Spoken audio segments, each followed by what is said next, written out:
welcome to Gwen's and TOEIC Speaking, and this is Gwen. 안녕하세요, 여러분들. Gwen's and TOEIC Speaking의 Gwen입니다. 자, 오늘은요, 저와 함께 최근 들어 토익 스피킹이 어떻게 출제가 되고 있는지 그 출제 경향 분석을 한번 해보도록 하겠습니다. 토익 스피킹 그냥 어떤 해든 간에 어떤 해를 막론하고 그 다음 해가 문제가 어려워지는 건 변함없는 사실이에요. 그래서 제일 첫 2006년 이후에 지금의 어떤 시험 문제를 비교해보면 너무나도 달라진 그 모습에 깜짝 놀라거든요. 그게 아무래도 학생들이 이 시험을 파악을 하고 있으니까 여러 이제 시험 출제 기관에서 그래? 그럼 이렇게 좀 어렵게 내볼까? 라는 식으로 좀 약간 진화를 하는 것 같아요. 그래서 지금부터 그 시험이 어떻게 진화되고 있는지 한번 분석해 보도록 하겠습니다. 네, 여러분들 토익 스피킹이 6개 파트가 있는 건 알고 계시죠? 자, 6개 파트 중에서 바로 파트 1이 지문 크게 따라 읽기가 되겠습니다. 자, 혹자는 이거 너무 쉬운 거 아니야? 영어 그냥 읽으면 되는 건데 라고 말을 하지만은요.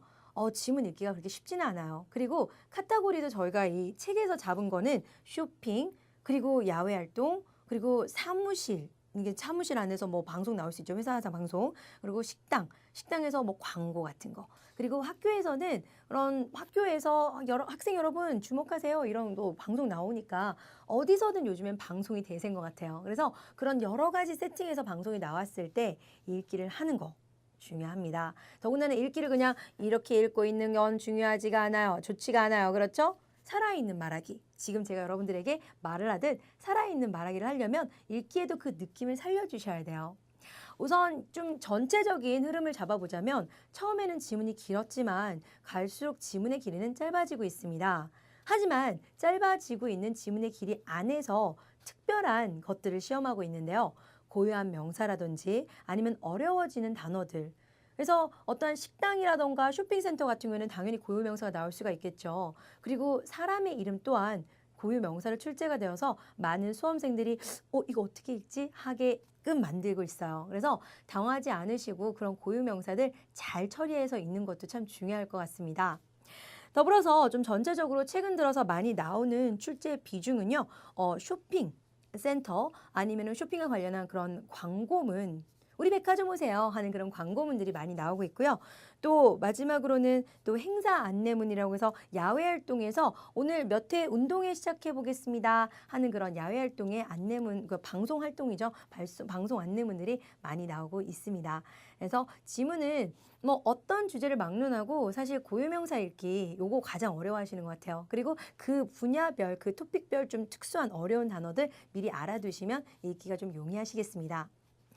다음 파트는요. 두 번째 사진 묘사하기입니다. 자, 사진 묘사하기는요. 딱 언뜻 보기에는 여러분들 동영상이 그냥 음성 강의보다 재밌는 그 이유예요. 바로 눈이 즐겁다라는 거예요. 그래서 눈으로 사진을 칼라 사진이죠. 확인하면서 이런 걸 영어로 말해봐야지 하는 재미가 있는 반면 요즘 들어서 또 이제 사진이 어려워지다 보니까 좀 두려워지는 파트이기도 합니다. 그래서 출제 경향을 살펴보면은 이전에는 쇼핑하는 모습들이 많이 나왔어요. 그리고 요즘에도 많이 나오고 있는데요. 요즘에는 쇼핑 어떠한 뭐 식당이라는 아주 낯익은 그런 세팅에서 그냥 국한돼 있는 게 아니라 길거리에서도 많은 사진들이 출제가 되고요. 뭐 물도 등장을 하고 또 차, 뭐 사거리 이런 다양한 모습들이 출제가 되고 있어요. 그래서 기존에 안전에 이걸 알아두면 시험에 나올 거야 하는 그런 뭐 쇼핑과 식당에서 밥 먹는 사진에서 조금 벗어나서 다양한 주제를 알아두는 게 참 중요할 것 같습니다. 자, 다음은요. Part 3인데요. 세 번째 파트는 질문에 응답하기입니다. 자, 질문에 응답하기가 제가 항상 말씀을 드리지만 사실 회화와 가장 밀접한 관계가 있는 파트예요. 그래서 기존에 뭐 여러분들 취미활동 얘기해 보셨죠. 좋아하는 TV 프로그램 얘기해 보셨죠. 그리고 뭐 나 쇼핑 갔는데 이런 얘기 해 보셨을 거예요. 그래서 이런 일상의 대화에서 나올 법한 주제들이 주를 이루고 있었는데 최근 들어서는 그것들의 좀 난이도가 높아져서 뭐 이런 거 물어봤어요. 예를 들어서 쇼핑은 쇼핑인데 쇼핑 가서 너 가전제품 쇼핑 가서 뭐 샀니? 그러면 우리가 옷 쇼핑은 얘기를 많이 해본 적 있는데 가전제품? 나 일렉트로닉 아이템 얘기해 본 적 없는데 이렇게 되는 거예요. 그리고 또 뜬금없이 쇼핑 갔는데 선글라스는 언제 마지막으로 샀어? 이러면 사실 학생들이, 수험생들이 선글라스? 난 산 적 없는데? 하고 되게 당황해 하세요. 그래서 내가 해보지 않은 소재가 나왔을 때 그 당혹감을 감추시고 포커페이스를 유지하셔야 돼요. 그래서 나 이런 거 말해봤어. 그러면서 좀 자연스럽게 well, you know, I bought sunglasses last month. 이런 식으로 좀 능수능란하게 당혹감을 감추고 좋은 답변을 만들어내실 수 있어야 됩니다. 그게 진실이 아닐지언정. 그래서 좀 당혹한 그런 소재로는 또 이런 것도 있었어요. 학교와 관련한 그런 얘기가 나왔을 때 너 고등학교 때 제일 좋아하는 과목 뭐였니? 그리고 고등학교 때 기억에 남는 선생님 누구야?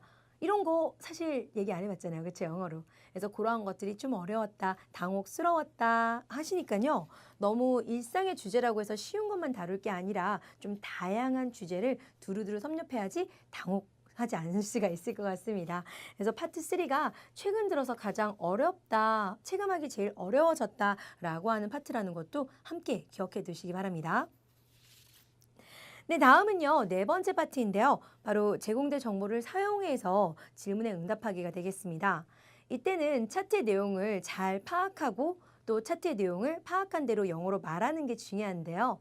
우리가 이전에는 몇 시에 무엇이 있고 몇 시에 무엇이 있고 또 12시에 주로 점심을 먹죠. 그리고 오후에 몇 시에 무엇이 있고 몇 시에 무엇이 있고 마지막 몇 시에 끝나요. 라는 그런 시간대별 순차적인 어떤 일정표가 나오는 게 대세였다면 여전히 그런 차트가 대세라는 건 부인할 수가 없어요. 하지만 최근 들어서 이력서가 나왔어요. 이력서가 화면에 톡하게 나오면 어플라이하는 사람의 어떤 이름, 그리고 그런 경력의 이야기, 그리고 어떤 학교에서 어떤 학위를 받았는가 등등 우리가 흔히 생각하는 그 이력서의 내용을 영어로 말할 수 있어야겠고요.